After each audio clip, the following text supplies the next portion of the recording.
Inflammation is a common root of many chronic health problems, and natural remedies like black seed oil and turmeric have become popular choices. In this video, we'll compare black seed oil and turmeric for inflammation, looking at how they work, what the research says, safety considerations, and practical tips to help you decide which might suit you best.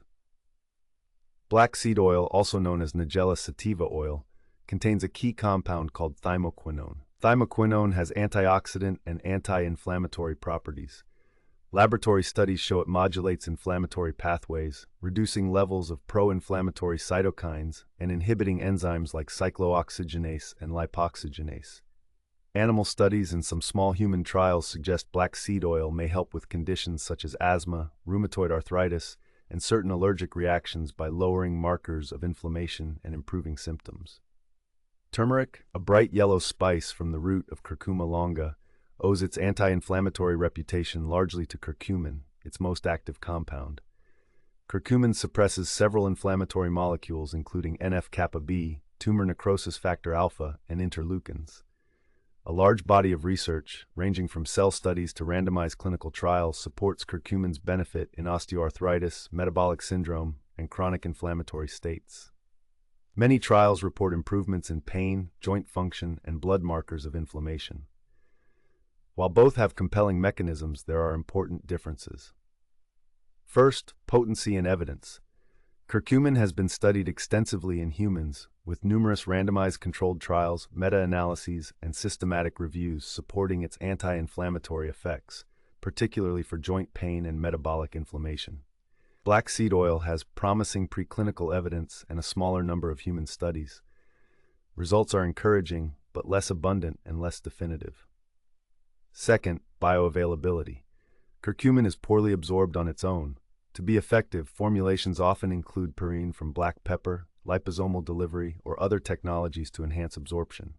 Many clinical trials use standardized curcumin extracts at doses that provide higher bioavailability.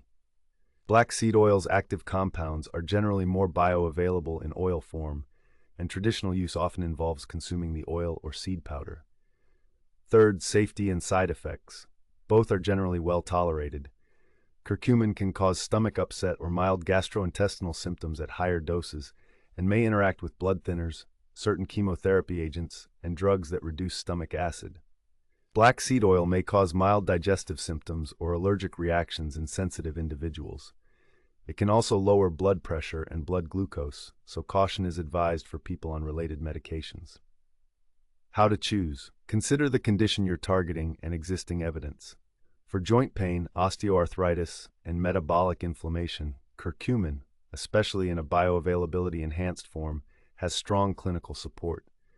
For respiratory inflammation, allergy-related inflammation, or as a broader traditional remedy, black seed oil shows promise and may be worth trying, particularly if you prefer an oil-based supplement. Combining them is another option. Because they work through different but complementary pathways, using both may offer additive benefits. If combining, start with lower doses, monitor for side effects, and consult your healthcare provider, especially if you take medications. Practical tips. Choose standardized, high-quality supplements from reputable brands. For curcumin, look for formulations with proven bioavailability enhancements. For black seed oil, pick cold-pressed, pure oil.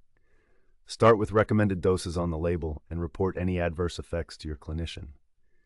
In summary, both black seed oil and turmeric have anti-inflammatory properties supported by science. Curcumin has a larger clinical evidence base and requires attention to bioavailability, while black seed oil is promising with traditional use and emerging human studies. Your best choice depends on the specific inflammatory condition, personal tolerability, and advice from your healthcare provider. Always check for interactions with medications before starting any new supplement. Lifestyle measures, such as maintaining a balanced diet, regular physical activity, adequate sleep, and stress management remain foundational for reducing chronic inflammation. Supplements can support, but not replace these core habits. If you're considering a supplement plan, keep a symptom diary for several weeks to track changes and follow up with blood tests or clinical assessments as recommended by your clinician.